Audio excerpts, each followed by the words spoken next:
إن الحمد لله وحده، والصلاة والسلام على من لا نبي بعده. أعوذ بالله من الشيطان الرجيم. بسم الله الرحمن الرحيم. إن الدين عند الله الإسلام. وقال تعالى: إنا نحن نزلنا الذكر وإنا له لحافظون. صدق الله العظيم. وقال رسول الله صلى الله عليه وسلم: من يرد الله به خيرا يفقهه في الدين. وكما قال عليه الصلاة والسلام. বুজুর্গান মুহতারাম, হযরত ওলামায়ে কেরাম, সমবেত ভাইয়েরা ইসলাম, আমার আগে তিনি ওয়াজ করতেছিলেন অত্যন্ত সুন্দর ভাষায়, নওজোয়ান মানুষ, আপনাদের জন্য দরকারি কথাগুলি বলতেছিলেন। ওনার বাকি ওয়াজটা আপনারা শুনে যাবেন।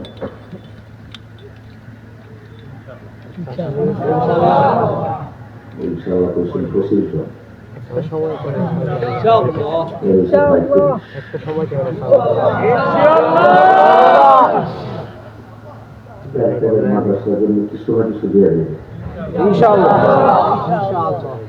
আমাদের বাংলাদেশে উস্তাদুল আল্লামা, উস্তাদুল আসাতিজা, শেখুল হাদিস, শেখুল তাফসীর, বর্তমান বাংলাদেশের ওলামায়ে কেরামের মুরব্বি হযরত মাওলানা শেখ ওবায়দুল্লাহ ফারুক দামাত বারাকাতুহু, তিনি আপনাদের এখানে আছেন। উনিও বয়ান করবেন, আখিরি মোনাজাত করবেন। আমি কয়েকটি কথা বলবো। অসংখ্য মানুষ আপনাদের এলাকায় এই রাস্তাটায় সবসময় যানজট লেগে থাকে, ঠিক না? মেইন রোডের স্ট্যান্ড থেকে পর্যন্ত রাস্তার দুই ধারে দোকান আছে না? দোকান থেকে মানুষ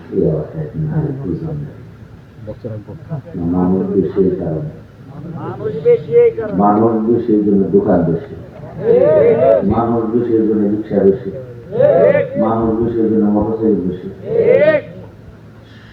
সবচেয়ে বেশি মানুষ বসবাস করে। অসংখ্য মানুষের মধ্য থেকে আল্লাহ পাক আপনাদেরকে জান্নাতের বাগানের জন্য বাছাই করেছে। অনেক লোকজন আছে কিন্তু মাইকের আওয়াজ শুনতেছে, কিন্তু মাহফিলে আসেন। আপনারা এখানে আসছেন, কারণটা হলো আপনাদেরকে আল্লাহ পাক জান্নাতের বাগানের দিকে দিয়েছে। জন্য আসতে পারে না।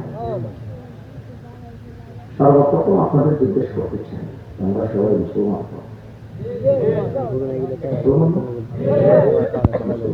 আমাদের দেশটা মুসলমানের দেশ, মুসলমানের দেশ।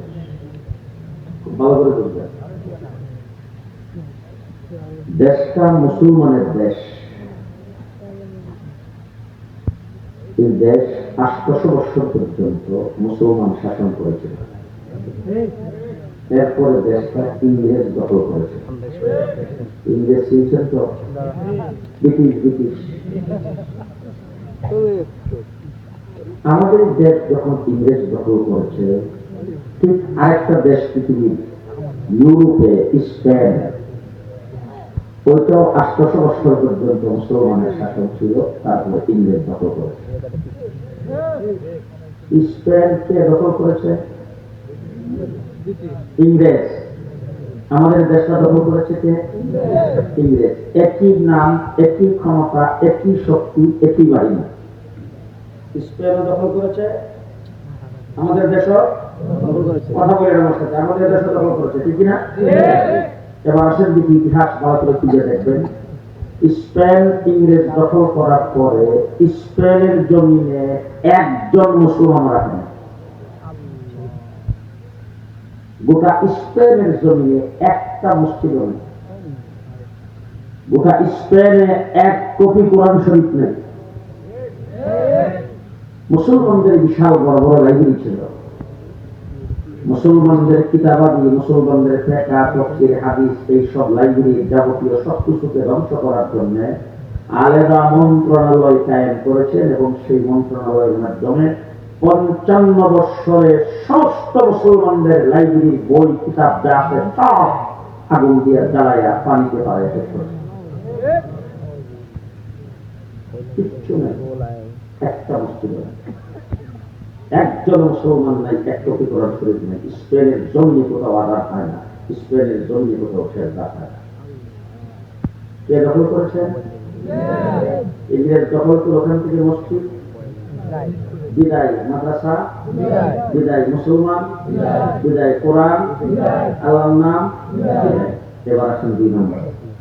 আমাদের দেশ 800 বছর মুসলমান শাসন করার পরে দখল করতেছে ইংরেজ। সংক্ষেপে আপনাদের সামনে বলতে চাই, লম্বা চড়া ব্যাখ্যা বিশ্লেষণের সময় নেই, গান করেছিলাম দীর্ঘ লম্বা।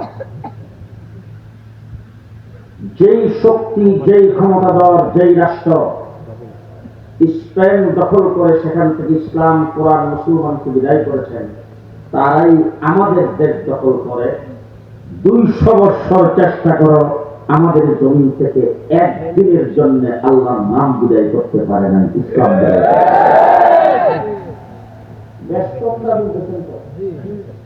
একই শক্তি স্পেন থেকে ইসলামকে বিদায় করে দিল আমাদের দেশ থেকে পারে নাই। কেন পারে না? ইসরায়েলের মুসলমানদেরকে বলছে তোমরা মসজিদে প্রবেশ করো, মসজিদে আশ্রয় দিলে তোমাদেরকে নিরাপত্তা দেওয়া হবে। আর আমাদের এই স্টিমার সাগরের কিনারে আছে, ওখানে তোমরা আরাধন করো, তোমার যেখানে যাইতে তাও নিরাপদে তোমাদেরকে পৌঁছায় দেওয়া হবে। মুসলমান হাত পা গোটাইয়া তাদের স্টিমার গায়ে আরাধন করছে, মুসলমান মসজিদের ভিতরে গায়ে ঢুকছে, বুক টান করে দাঁড়িয়ে কেউ নেই, নারায় তাকবীর স্লোগান দেওয়া কেউ নেই, মানববন্ধন করার, মিছিল করার কেউ নেই, সব এরকম মসজিদের ভিতরে বাহিরে পেট্রোল দিয়া একদিনে সমস্ত মুসলমান আগুন দিয়ে দাঁড়াইল। যারা স্টিমার আহ্বান করেছিল, স্টিমার সাগরের মধ্যখানে নিয়ে আনিস দিয়া ছিদ্র করে সাগরের মধ্যখানে সমস্ত মুসলমানকে ডুবাইয়া মারছিলেন, একদিনে সমস্ত মুসলমানকে হত্যা করেছেন। সেই দিনটা ছিল এপ্রিল মাসের 1 তারিখ।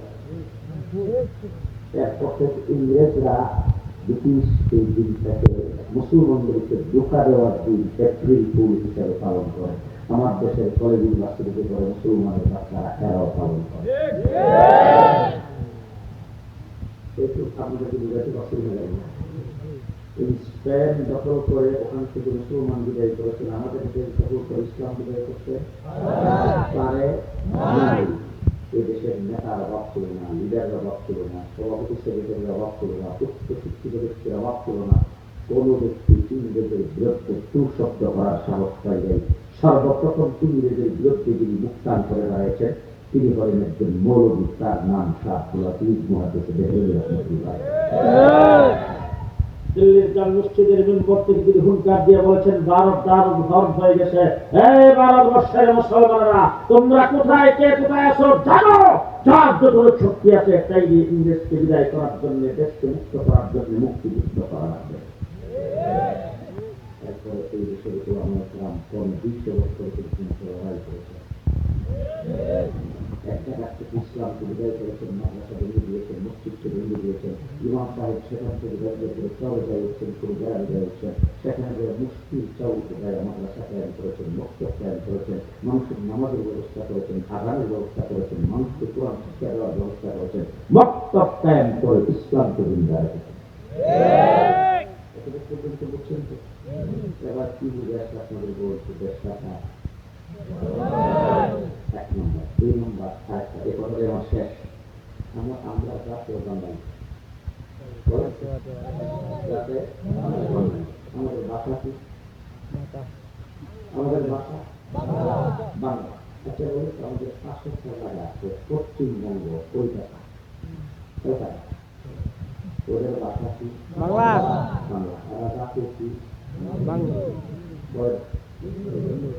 বাঙালি, আমরা বাঙালি, এদের ভাষা বাংলা, আমাদের ভাষা বাংলা।